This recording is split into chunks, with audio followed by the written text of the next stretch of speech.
y ait avancé nit ñi maanaam li xew bëgg nañ ci yokkute la wala yàq la alors moi je pense que situation inédite bii ñuy liggéey mi ñuy dund ci suñu réew dafa nekk une avancée démocratique donc man je pense que avancée démocratique lu baax la ci réew parce que tey ji booy xool élection locale maanaam élection maire dafa doon am après c'était pas au suffrage direct da doon am d'abord après conseil réunir parfois les populations parfois je ne dirais pas les politiques mais la loi politique les règles politiques les règles du jeu politique permettaient nit mu travestir le choix des populations dañuy jël nit def ko tête de liste mu dem ba ca conseil municipal ba ñu changer def keneen maire alors que peuple bi ñuy voter on leur avait vendu que tel mooy tête de liste ça veut dire que ñoom pour ñoom kooku la ñuy voter comme maire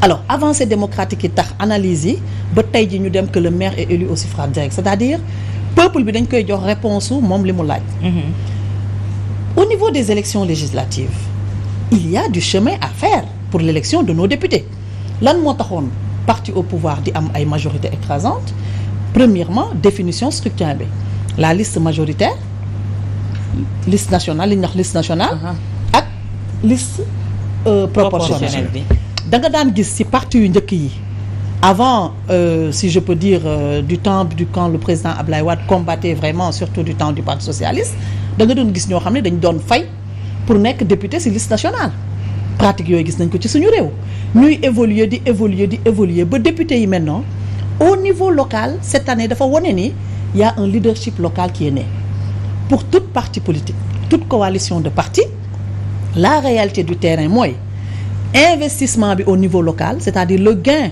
bi ngay am au niveau départemental nga xam ne daf lay reverser au niveau national c'est le leadership de la personne ou des personnes qui sont investies a beaucoup impacté sur ces élections-là donc loolu lu mu ñu indil on fait des avancées on ira peut-être ba ci démocratie yi mag yi nga xam ne liste nationale dañ koy supprimer élections législatives ce sera des élections de circonscription et les députés seront choisis nga xam ne dañuy nekk des représentants du peuple qui incarnent un leadership local et tout ça ce sera au bénéfice du peuple sénégalais donc suñu demee ci dynamique boobu une situation inédite c'est une situation inédite mais ce qui a li gën a am importance mooy est-ce que à situation inédite la maturité de la classe politique suit parce que la maturité de la classe politique ce n'est pas de changer les règles de la politique tey jii règle politique mënul nekk non ñu ngi bëgg a indi léegi suñu réew politique dafa mel ni léegi non la ku farul fii baaxoo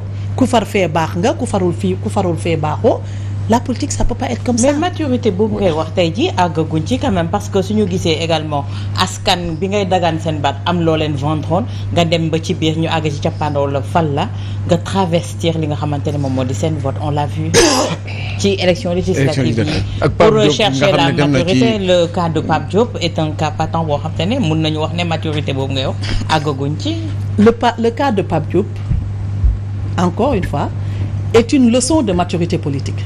Ah bon? Oui, est une leçon de maturité politique. Transhumance. Non, c'est pas kon xanaa ku jógee Benno Bokk Yaakaar dem fële dafa transhumé aussi. C'est du pareil au même. Oui, parce que l'intérêt et les motifs de l'intérêt. Parce que l'intérêt mooy primer tout le temps. L'intérêt, la personne nit ku nekk dans la vie ci lépp looy def il y a un intérêt primaire et il y a un intérêt secondaire. Et l'intérêt primaire dafay ramener toujours à l'individu. Maintenant, l'intérêt ne peut pas être toujours focalisé dans la plupart du temps sur l'aspect financier. Et il y a d'autres paramètres. Donc loolu dañ ko nangul nit ku nekk. Pourquoi je dis que Pape Diop c'est un cas d'école de maturité politique. Oui, pourquoi? Bi may wax léegi Adja Awa la maturité politique c'est quoi? C'est de savoir quel que soit le bord où nous sommes, nous devons œuvrer pour tendre vers la satisfaction du peuple sénégalais, du Sénégal en général. Ça, c'est l'objectif général à atteindre. Maintenant, dans l'objectif général, pour atteindre des objectifs généraux, il y a des obstacles, il y a des embûches. Donc, pour egg ca. Maintenant, le président Pape Diop, il a compris pourquoi il a fait son choix pour arrêter cette spéculation. Il a dit, mon choix, c'est le Sénégal, c'est la stabilité du pays. Je ne veux pas que l'Assemblée nationale soit le lieu d'expression des divergences ou des animosités politiques. Je veux que ça soit clair pour la stabilité du pays. Donc ça, c'est pas qu'il a vendu au peuple ceux qui ont voté pour lui, mais il leur a pas vendu le contraire. Il leur a vendu, je suis un candidat, je me bats pour l'émergence de mon pays, je me bats pour le développement du Sénégal, je me bats pour la stabilité de ce pays-là. Su ma demee assemblée, je vais être là-bas pour le peuple sénégalais. Du moment que une frange de la population ñoo ko jox seen carte, mais du moment qu'il est député maintenant, il devait raisonner en termes de député de tous les Sénégalais. Cela veut dire que kon opposition bi maturuñ ñoom bu ñu demee assemblée nationale dañuy ñëw di leen bloquer lu ngeen bëgg a jàllale ñu bañ xëpp ci kaani. yow yaa ko wax de. ci ni mu ko waxee moom ci ni mu ko waxee. affaire bi du question lu ñu bañ lu ñu bëgg ñu xëpp dafa fekk ñoom dans quelle dynamique lañ demee man de. à mon intime conviction et je l'ai dit partout. Oui. man je suis sûre et certaine que dans la dynamique bi président Macky Sall di liggéeyee tey jii bu amoon minorité assemblée sax il serait plus à l'aise parce que vous savez pourquoi. Le peuple serait arbitre. parce que le président Macky Sall amul benn intérêt di yóbbu assemblée nationale loo xam ne c'est pas baaxul pour peuple sénégalais. mais bu ñu demee ba Mamadou Lamine Diallo ne dañuy jox 100 millions ay nit ci seen camp pour ñu dem fekk beneen camp bi pour ñu voteel ki nga xam ne moom la ñuy tànn loolu aussi bokkul ci pratique yi nga xam ne moom ngay wax nii que ni mooy changement bi. waaw xam nga loolu wax la xam nga politique nit ku nekk. malheureusement nit am na ñoo xam ne pour jéem a xajamal yëf yi dinañu annoncer ay wax je donne un exemple am na koo xam dañu wax ne dañ ko jox 100 millions pour mu dem rejoindre le camp présidentiel am na koo xam ne peut-être ragal na ku ko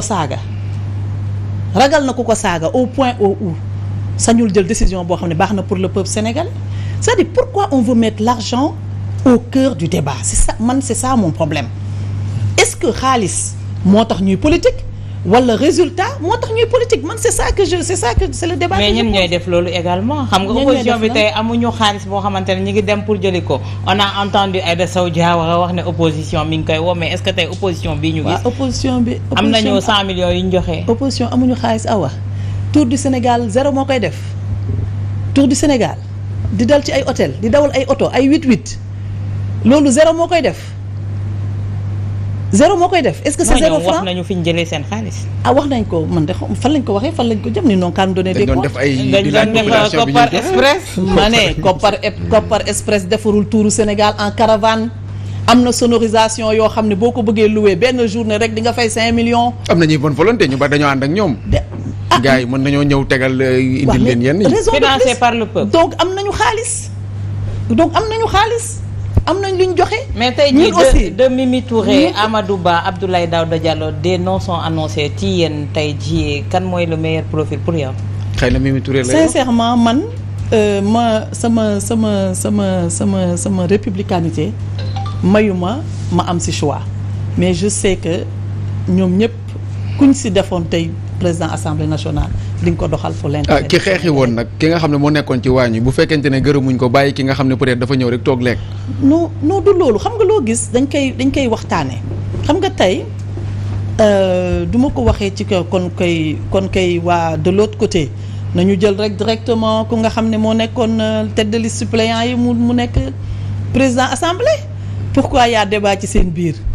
donc pour dire que affaire bi du loolu c'est-à-dire dañuy teg ñoo xam ne xëy na bu ñu demee au front s'il y a des raisons yu tax ñu choisir leen mais bu ñu ñëwee nag un réaménagement aussi peut se faire au niveau de l'Assemblée nationale. loolu kenn exclure ko mais serait incompréhensible quand même que Mimi Touré bi nga xam ne moo nekkoon tête de liste bi ñëw ba ñu war a tànn le président de l'Assemblée nationale ñu tànn keneen ça peut arriver parce que naturellement c'est pas forcément que yaa ne tête de liste rek yow leen yaa war a nekk président de l'Assemblée nationale. On a vu avec l'autre là comment il s'appelle l'ancien premier ministre.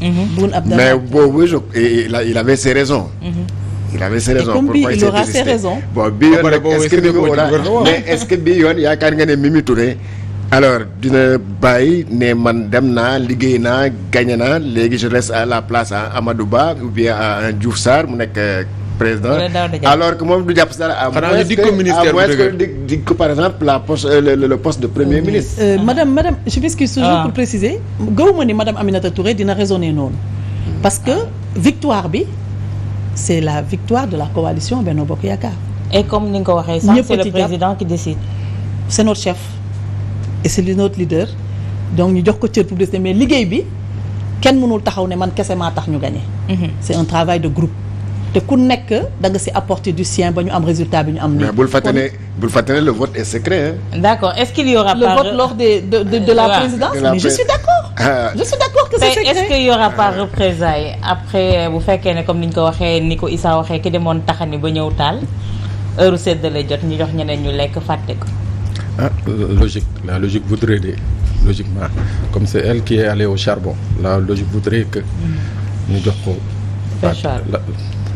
logique politique bi de c'est-à-dire Georges exemple bi mu joxe je suis tout à fait d'accord mais en ce moment-là Boun Abdallah était premier ministre et était sûr d'être reconduit premier ministre. donc gouvernement buy ñëwaat bu dee digg nañ ko dara. ci gouvernement bi war a ñëwaat aussi xëy na mën na bàyyi. mais déedéet mais c'est que problème bi mooy le vote du bureau de l'Assemblée nationale passe avant l'installation du gouvernement. Donc quelles que soient les promesses on est en politique ñoom ñëpp xam nañ ni mu demee mooy mën nañ la dig fii dara au bout du compte duñ la ko jox mais je dis encore une fois muy la candidature de Mimi madame Aminata Touré muy la candidature de Amadou Ba ou Aly Ngouille Ndiaye ñoom ñëpp. Pape Diop bon c'est-à-dire kooku ce sera une insulte. ou Pape Diop à Benno Bokk Yaakaar quoi c'est-à-dire bu ñu demee ba jël Pape Diop di ko def président de l'Assemblée nationale. mais non pourquoi. ce serait une insulte oui. Quelqu'un qui s'est battu contre vous.